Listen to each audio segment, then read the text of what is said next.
তোমালোকৰ ক্লাছ কেতিয়াৰ পৰা ষ্টাৰ্ট হ'ব মই কৈ দি আছো বলা তোমালোকৰ প্ৰতিদিনা দুটা ক্লাছ হ'ব যিটো ক্লাছ আমি অহাকালিৰ পৰা আৰম্ভ কৰি আছো আৰু মেথ আৰু সায়েন্স পাৰ ডে সপ্তাহৰ 7 দিনে আমি মেথ আৰু সায়েন্স কৰাম চোৱা তোমালোকৰ মেথছ কোনে কৰাব মেথছ কৰাব তোমালোকৰ ৰিজাবুল ছাৰে আৰু তোমালোকৰ সায়েন্স কোনে কৰাব অৰ্থাৎ মই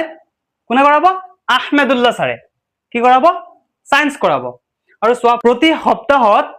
দুটা ক্লাছ ইংলিছৰ হ'ব কোনে কৰাব মনিৰুল ছাৰে আৰু প্ৰতি সপ্তাহত এটা ক্লাছ কৰাব কোনে কৰাব ফাৰুক দাদা আৰু কি কৰাব সোশ্যাল সায়েন্স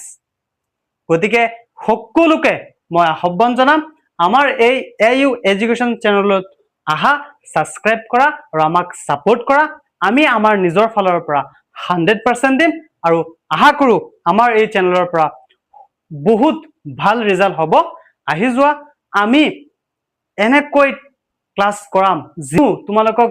নিজে নিজে ভাবিবা তোমালোকক হোম টিউশন কৰিছা বুজিছা নিজে নিজে ভাবিবা হোম টিউশন কৰিছা আৰু এটা কথা কৈ দিও মই চোৱা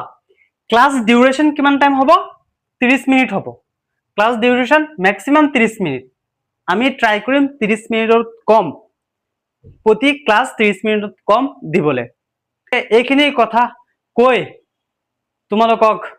মোৰ চেনেললৈ স্বাগতম জনাইছো আৰু আহা আমাৰ ক্লাছত আমি কৰিম পঢ়িম এইখিনি কৈ মই অহাকালি তোমালোকৰ লগত লগ কৰি আছো বাই বাই